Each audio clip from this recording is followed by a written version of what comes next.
नवऱ्यासोबत तू गुलुगुलू करती. तू माझ्या नवऱ्यासोबत गुलुगुलू केलं ते चाललं का? अहो काहीला समजून तर सांगा कोणी. काय करू बाई मी नशीब कसं फुटलंय. वाटतं दुसऱ्याच्या म्हणजे आपला नवरा दुसऱ्या संग पाहिल्यावर कसं वाटतं? कसं वाटतं नाही हा? काय वाटत वाटतं ना? मग मला काय त्रास झाला असन? तुला हे लई भोगावं लागेल तुला पण का मी काय विसरणार आहे काय?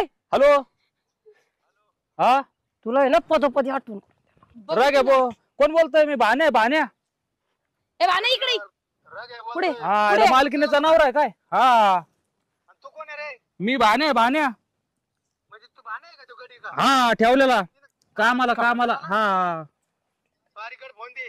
ते थोडी कामात बिजी ते भांडणं चालले ते डबल बॅटरी ते काहीतरी भांडणं चालले? हा कोणाचे भांडणं चालले? ते नाही का एक जण येतो त्या तुमच्या मालकीनीकडे ते गप्पा मारायला इथं सांगतो ना घोडा घेऊन येतो ना घोडा.